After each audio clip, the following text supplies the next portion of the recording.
kasih.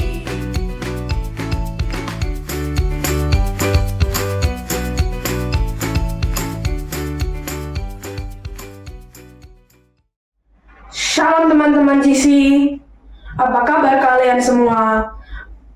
Pasti luar biasa bukan? Teman-teman, hari Minggu ini kita berjumpa lagi di ibadah GC GBI Crown Palace. Nanti kita akan bersama-sama berdoa, memuji nama Tuhan, memuliakan nama Tuhan, dan juga mendengarkan firman Tuhan. Tema kita minggu hari ini adalah tulus dan jujur. Nanti kakak-kakak GC akan menjelaskan tema kita hari Minggu ini. Sebelum kita memulai ibadah kita hari Minggu ini, mari kita bersatu dalam doa. Tuhan Yesus, terima kasih sudah memberkati kami selama 1 mingguan ini. Tuhan, sekarang kami akan beribadah. Berkatilah ibadah kami agar bisa berjalan dengan lancar dari awal ibadah sampai dengan akhir ibadah. Terima kasih Tuhan Yesus, dan juga berkatilah teman-teman dan kakak-kakak ICC yang akan melayani, teman-teman yang akan melayani, dan juga teman-teman yang mengikuti ibadah kita hari Minggu ini. Terima kasih Tuhan Yesus, dalam nama Tuhan Yesus kami sudah berdoa. Haleluya, amin. Terima kasih teman-teman, selamat beribadah.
Shalom adik-adik.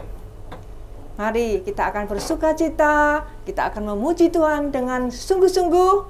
Kita menyanyi dengan satu pujian, aku senang jadi anak Tuhan.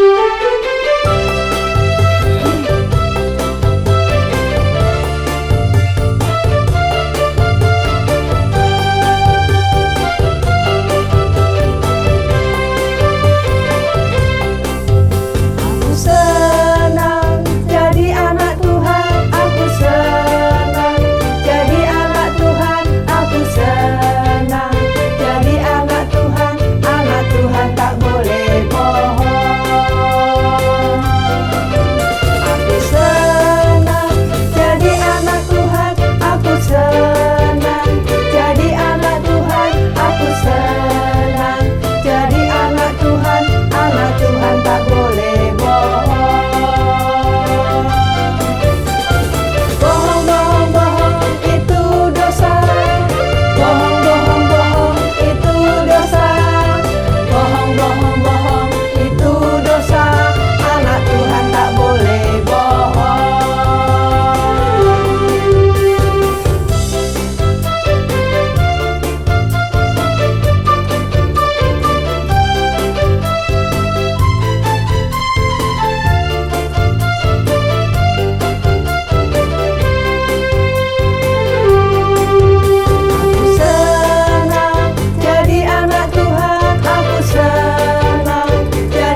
sepenuhnya pemberitaan firman hari ini ke dalam tangan kuasa-Mu. Kau yang menyertai setiap adik-adik kami yang mendengarkan firman Tuhan. Roh Kudus yang mendampingi, memberikan hikmat akal budi. Biarlah setiap adik-adik kami boleh mengerti Tuhan, boleh memahami Tuhan setiap kebenaran firman-Mu yang mereka dengar saat ini Tuhan. Dan adik-adik kami boleh menjadi pelaku-pelaku akan firman-Mu Tuhan. Terima kasih Bapa. Kami serahkan firman Tuhan pada pagi hari ini, siang dan sore nanti ke dalam tangan kuasa-Mu Tuhan. Di dalam berkat nama Tuhan Yesus Kristus, kami naikkan syukur. Haleluya.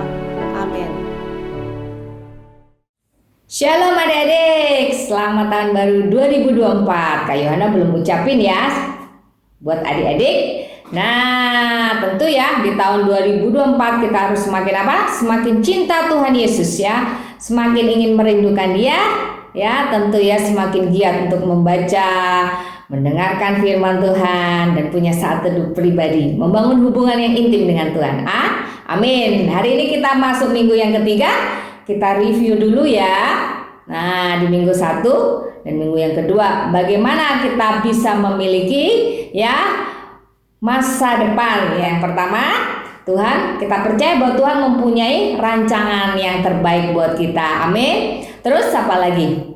Takut akan Tuhan. Di minggu kedua juga dikatakan ya, Yohanes sudah mengajarin kalau kita ingin memiliki masa depan, yang pertama kita jangan boleh iri ya. Orang lain mau berhasil, orang lain berbuat dosa, kita tidak boleh iri. Seperti Kak Yohana kemarin cerita ya, kalau orang lain menyontek dapat nilai bagus, kita sudah belajar sungguh-sungguh, nilainya pas-pasan atau nilainya kurang bagus, tidak boleh iri. Kita sudah berusaha. Nah ya, kita dengan hati yang sungguh-sungguh sama Tuhan, berbuat dengan baik, nah pasti Tuhan akan memberkati kita. Amin. Dan yang kedua juga apa dikatakan?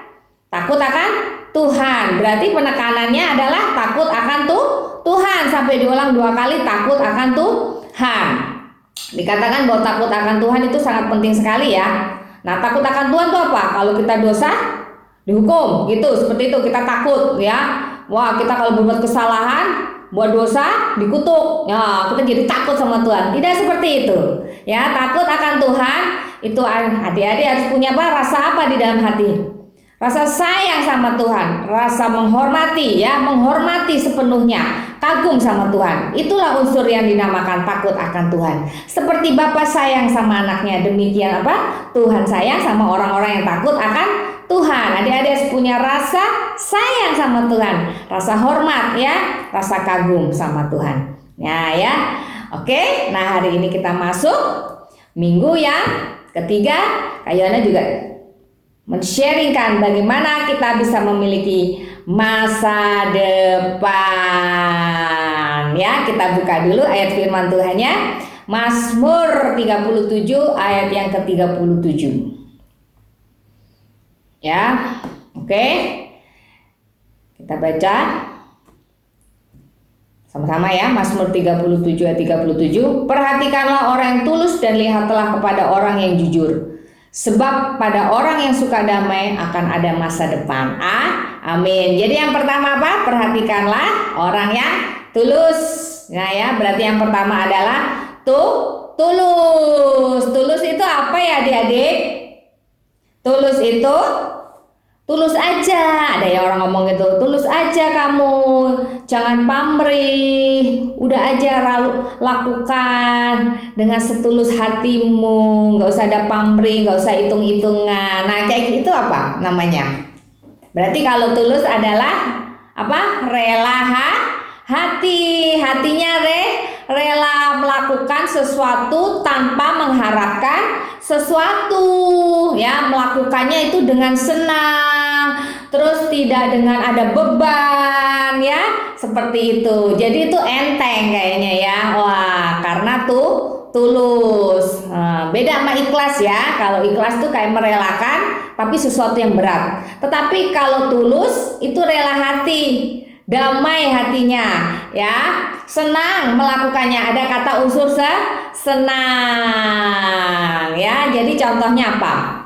Contohnya kalau kita melayani Tuhan ya, kita dengan hati yang senang ya, dengan hati yang gembira, nggak ada pamrih, nggak ada di belakangnya, nggak ada unsur-unsur apa ya, seperti itu. Nah kayak gitu. Nah nolong temen juga tuh tulus, senang, suka menolong. Nah seperti itu. Nah ya, ada yang bilang, wah gue tolong nih, nanti kenapa gue mau tolong dia, kenapa aku mau ajarin dia, dia kan nggak bisa matematika, jadi aku ajarin, aku senang ajarin dia. Wah kelihatan tulus ya, tapi ternyata ketahuan. Kalau aku ajarin dia, nanti dia kan orang kokai loh, orang kaya loh. Jadi nanti kalau habis selesai aku menerangkan pelajaran sama dia, nanti aku bisa ditraktir apa aja deh. Kalau di kantin aku dibeliin apa aja, wah enak deh, pokoknya enak. Seperti itu. Kalau perlu aku bantuin ngerjain supaya traktirnya lebih banyak lagi. Nah itu, ada udang di balik bakwan ya, ada unsur-unsur tertentu. Nggak tulus seperti itu ya, jangan seperti itu. Mau siapapun ya, mau orang yang teman kamu kaya, teman kamu nggak punya, hatimu harus tulus nolongin. Nggak ada kata-kata unsur-unsur tertentu, nggak ada udang di balik bakwan gitu ya. Wah nanti kalau nolong, nanti kalau atau doain temen, wah kalau yang kaya aku doain, kalau yang ngapain capek-capekin, ya seperti itu. Tidak boleh ada unsur-unsur yang lain ya. Tulus, senang melakukannya, senang mendoakan teman, senang mengajari teman yang kesusahan belajar, ya senang melayani Tuhan, ya hatinya tulus. Amin. Itu yang pertama. Yang kedua apa? Dikatakan firman Tuhan, jujur kepada orang yang jujur. Nah, dia bilang, jangan bohong kamu, ngomong yang benar. Nah, itu tuh, kita suka dengar gitu ya. Oh, berarti apa orang tuh? Enggak jujur kalau suka bohong ya. Nah, jujur berkatnya apa artinya? Jujur itu berkata dengan benar. Jadi, apa? Perkataannya sesuai sama perbuatannya, ada kesesuaian perkataan dan perbuatan. Terus apa lagi? Kesesuaian antara informasi dengan kenyataan ya. Jangan suka mengarang-arang cerita. Nah, sering ya ngarang-arang cerita supaya bisa ngambil hati orang lain. Wah, supaya orang lain bela-bela dia. Jadi ngarang-ngarang cerita. Nah, itu tidak jujur. Seperti itu. Nah, sama seperti kita lakukan. Kalau contohnya terlambat, takut dimarahin guru ya. Aduh, bilangnya bohong, aku sakit perutku, bahkan nggak mau masuk sekolah, bilangnya sakit perut sama orang tua. Nah, seperti itu ya, sakit, aduh meriang gitu ya, padahal hari itu ulangan nggak jujur ngomongnya, nggak belajar, jadi pura-pura sakit ya. Ketemu guru, kenapa terlambat, ditanyain, wah pura-pura sakit perut katanya, padahal bangun kesiangan ya. Seperti itu, pura-pura bilang sama guru GC banyak pelajaran, banyak ulangan, banyak tugas, jadi aku hari ini nggak bisa untuk melayani online. Wah, pura-pura, padahal lagi banyak main game, lagi pengen getol-getolnya nonton YouTube sama TikTok gitu ya. Nah, hati-hati ya, berkata dengan jujur, bilang ya, seperti itu. Seperti tadi nyambung, kalau jujur tuh ya tulus aja kalau kita menolong, jangan mengada-ngada. Nah ya seperti itu kalau kita melayani Tuhan. Terus apa lagi? Ya, semua katakan dengan benar ya.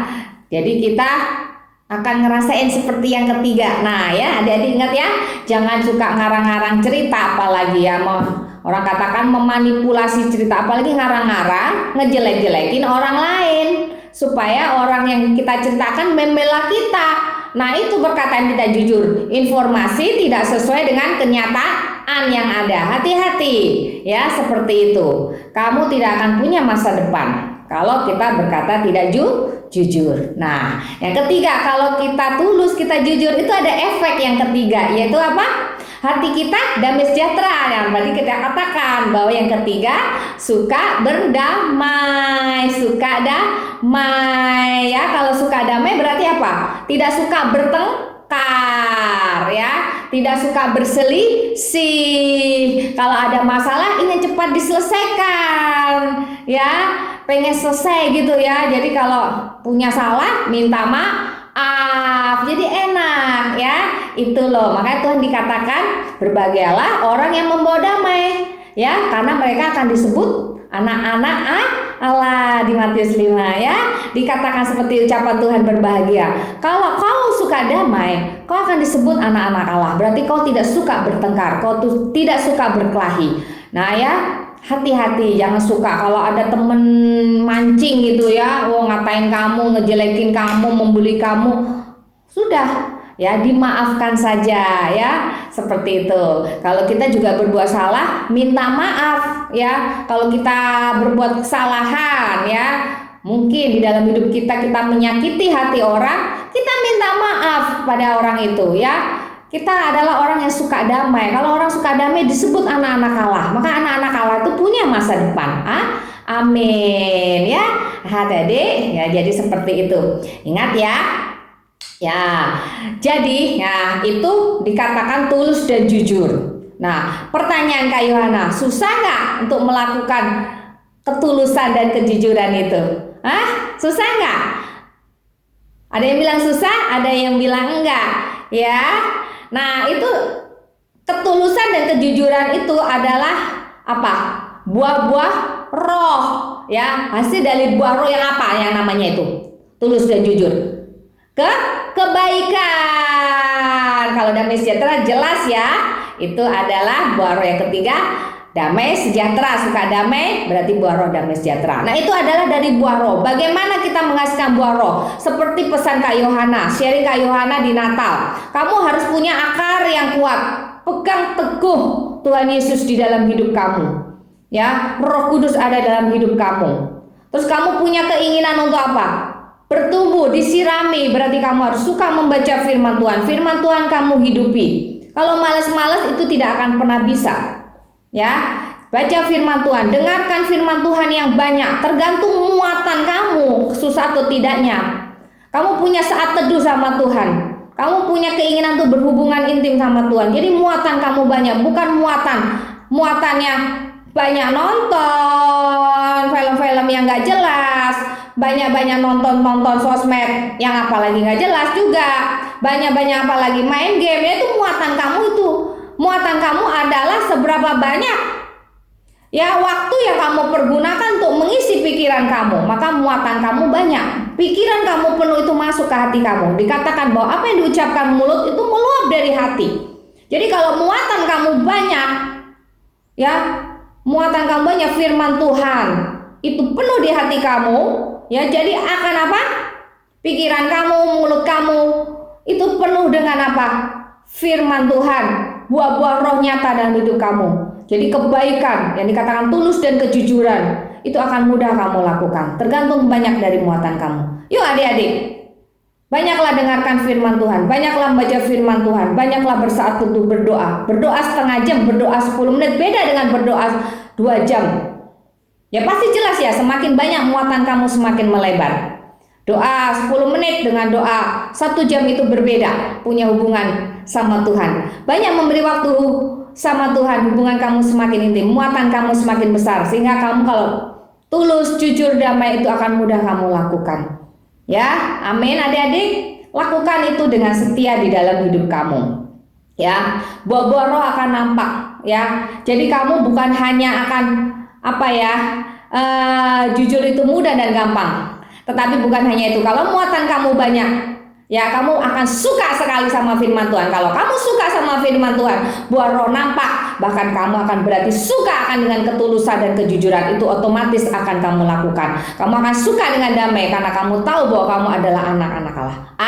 Amin. Lakukan itu ya. Kalau kamu ingin masa depan kamu penuh harapan, seperti dikatakan dalam Yeremia 11 ayat 29, hari depan yang penuh harapan, hari depan yang cerah. Lakukanlah firman Tuhan. Ya, hidupilah firman Tuhan. Ya, suka akan firman Tuhan, maka kamu akan suka dengan namanya. Ketulusan, kejujuran, dan suka damai. Maka masa depan yang penuh harapan itu, masa depan yang cerah, masa depan yang gilang gemilang ada dalam tanganmu. Tuhan Yesus memberkati, berlimpah, limpah, limpah. Amin. Bagi adik-adik yang rindu memberikan persembahan, adik-adik dapat memberikan persembahan online dengan cara mentransfer melalui rekening BCA dengan nomor 252-771-9999 atas nama GBI Crown Palace, atau dapat melakukan scan melalui aplikasi GoPay, OVO, Dana, atau aplikasi mobile banking lainnya. Tuhan Yesus memberkati. Nah, adik-adik, kalian sudah dengar firman.